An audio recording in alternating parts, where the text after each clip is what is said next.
Hi, my name is Lily. Welcome to part 3 in our series, The Power of Words. We've been talking about the prevalence of words, the meaning behind words, and the words given to us, and the power level that we assign to those impactful words. And today we're going to talk more about the words that we give out to others, as well as the words that we use for ourselves.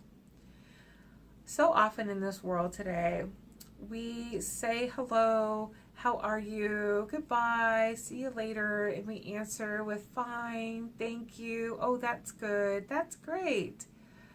But our ability to take the time to get real and be honest with each other has fallen to the wayside.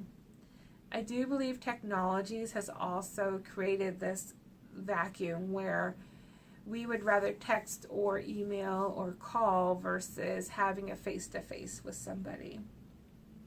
What's important about that is I think that it has also contributed to a lack of language that we have for each other. With texting and the shorthand and emojis and all the other little things that we do, we forget to use actual words for each other. You know, funny thing about my life now is that people have learned to not ask me if they don't really want to know how I am, because I will tell them.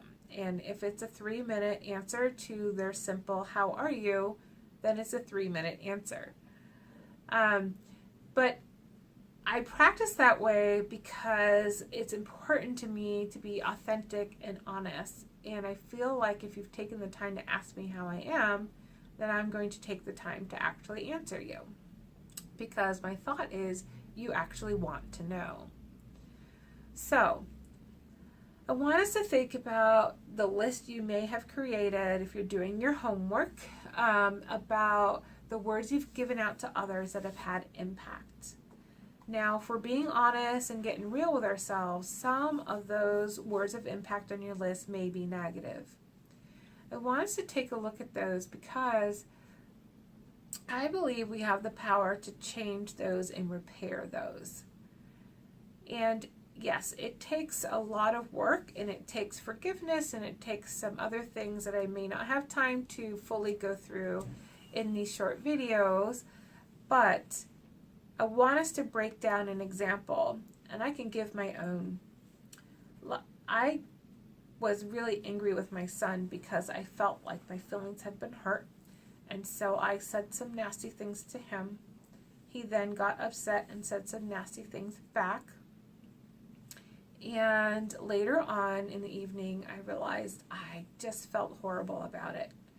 So I came back downstairs, paused his TV, and sat down and made him look at me, and I said, I'm really sorry for insulting you. That wasn't my intention. Now, I share that as an example of how I came down with a purpose. I knew what I wanted to say. I knew the purpose behind what I wanted to say. And I thought about how I wanted to do it.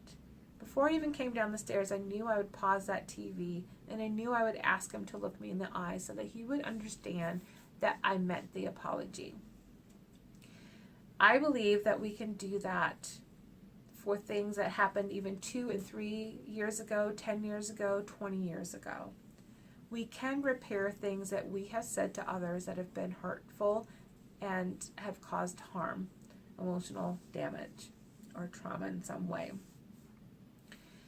And the reason I believe that is because we have that power and ability to change our words, to think through things, to heal, to grow, to learn. Humans have the ability to do that, but you have to want to do that. So part of what I want to introduce in this particular lesson is the fact that we can introduce new language into our vocabulary, because we can only offer out what we have within us.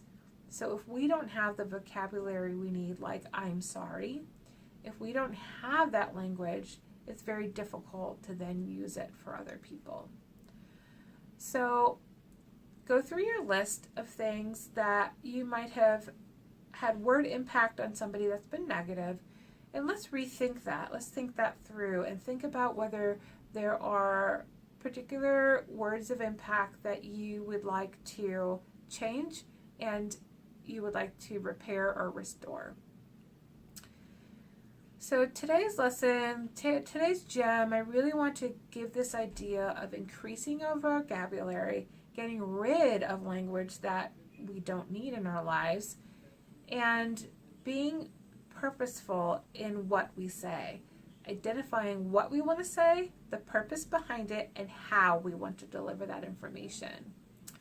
And I want you to think about that for every interaction over the next 24 hours. So whether that be positive or what have you, it doesn't matter. I just want you to think about those 3 ideas before everything that you say and do. And then for the homework, I want you to make a list of the words that you use on yourself.